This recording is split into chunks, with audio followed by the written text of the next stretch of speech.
What is up, college football fans? What is up, Clemson Tiger fans? Happy Sunday. You guys know what I say.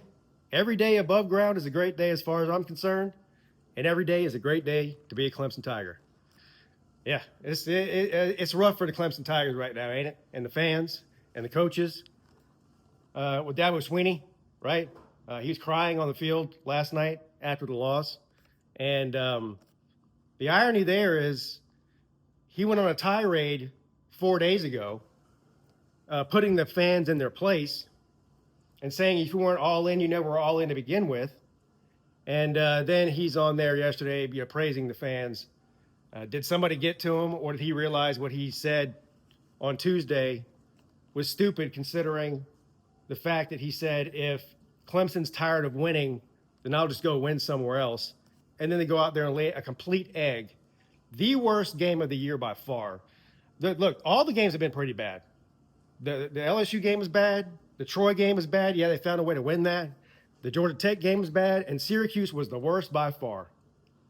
To see Cade Klubnik after the game start complaining about Syracuse faking injuries as if that was the difference. I don't know if they were faking injuries or not. There was a couple of times where they had some big plays, and then immediately somebody magically had a cramp. You can't prove whether they were faking it or not. For him to suggest that that was some sort of reason they lost the game, he should have put the blame on himself as the leader of the offense, as the signal caller, as the quarterback. But he didn't. If I try to go down the list of things that are wrong with this football team, it's a never-ending list. I mean, you all seen them play. The most concerning part of what we saw yesterday is this is the first time under a Dabo Sweeney coach team that I have ever seen the players give up during a game. And Dabo, after the game, said that he was very proud of his players. They didn't quit to the very last snap. Well, you must have been watching a different game than me, because it appeared as if they did quit. There is a lot of irony in this game. Let's start with Adam Randall, because it makes a lot of sense. People are like, you got running back problems because you converted the wide receiver to running back. And my whole stance going into yesterday's game was Adam Randall's not getting enough opportunities. When he does carry the ball, good things happen. He was one of the bright spots on the team yesterday. Adam Randall rushed for whatever, it was 130 yards on 16 carries, I think, had a touchdown. Yeah, he did have some turnovers that were bad. But Adam Randall had zero thing to do with the reason that Clemson lost this football game the way that they did. He was one of the bright spots on the team. Him and Wesco are clearly the only two players that have that dog in them on this offense. The offensive line's terrible. The quarterback's terrible. Some of the other receivers aren't stepping up the way they should. Cade Klubnik is seeing ghosts out there. A part of it's his fault because the offensive line's so bad. I mean, he ran for his life all day. But even the times that he wasn't running for his life and he did have ample time in the pocket to pass downfield, I can count on two hands this season and a bunch of times yesterday where he just didn't see a wide open receiver that would have gone for 20, 30 yards or more. He just didn't see him. Like I said, he's seeing ghosts out there. Look, you got to be – I know the season's over pretty much. I mean, you're not – all of your real goals have gone out the window. You're starting 1-3 for the first time since 2004. So what are you going to do? Are you just going to continue to ride with Cade Klubnik for the remainder of the season because you're loyal to him? Well, how about be loyal to the guy who's been backup quarterback on your team for 3 years now? Where's the loyalty to Christopher Vizina?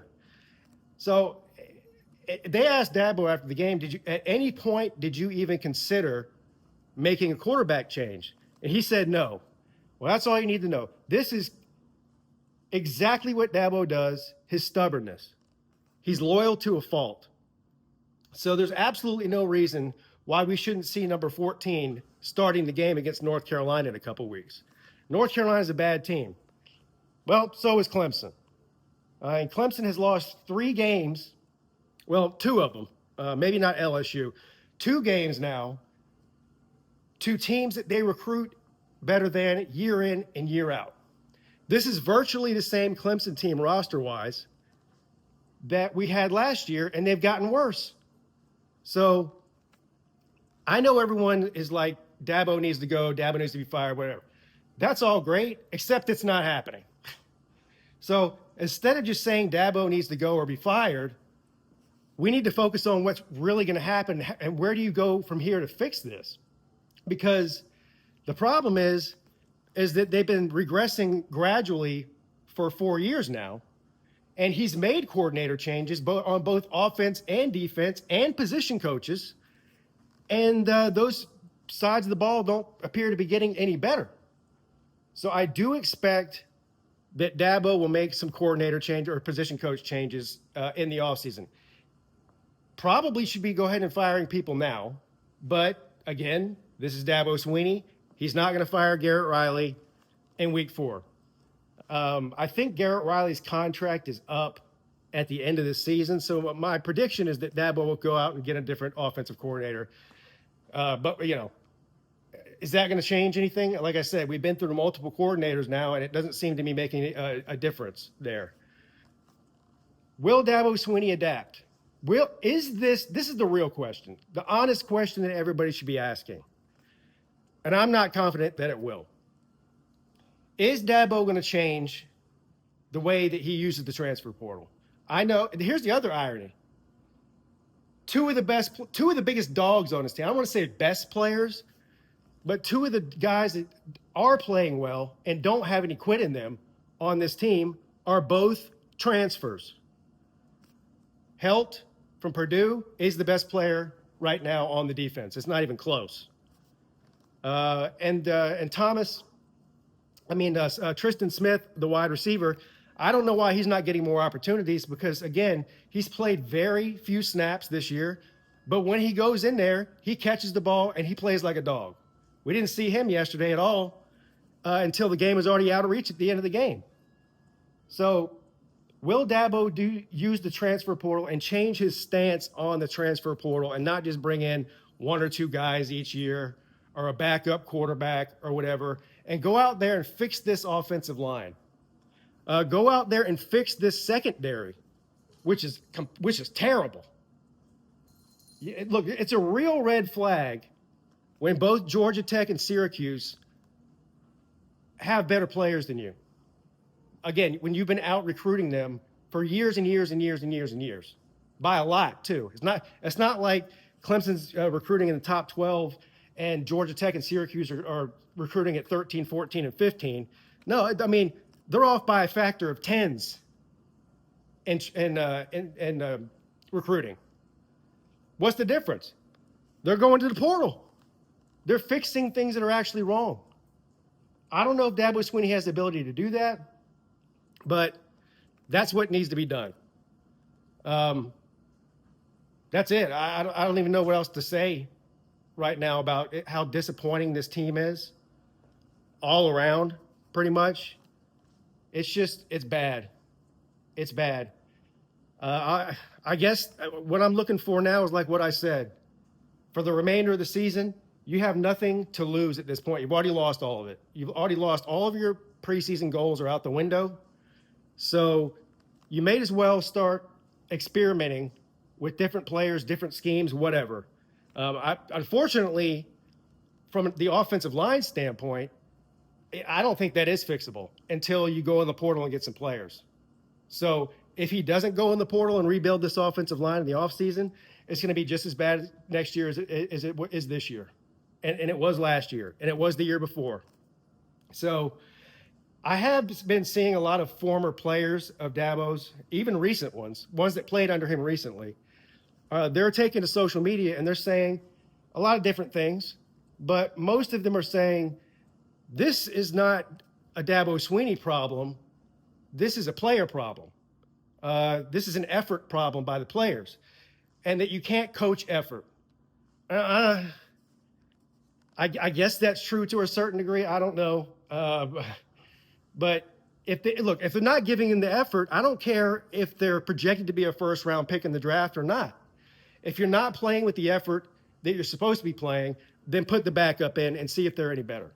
And that goes for Cade Klubnik. That goes for Peter Woods. That goes for TJ Parker. That goes for Avion Terrell. I mean, it goes for every player. So that's what needs to happen for the remainder of this season. If they can go out there and the last time that Clemson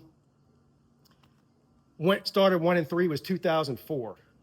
Do you know the last time that Clemson missed a bowl game? That's right. You guessed it. 2004.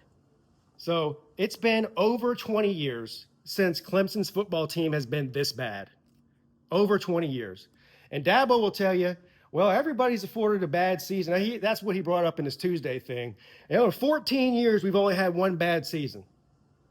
Basically saying, well, we're allotted to have a bad team every once in a while. But the problem is, Dabo, is that the team has been regressing gradually.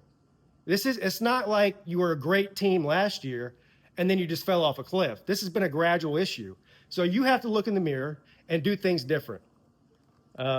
Unless some booster that has a ton of money out there wants to pony up $60 million to buy him out, he ain't going nowhere. So we're stuck with Dabo, and we're stuck with whatever coordinators and position coaches he decides to either fire or not fire. That's just the reality. So buckle up, Clemson fans. It's going to be a long season, and it may be a long 3 or 4 years coming down the road. Have a good day.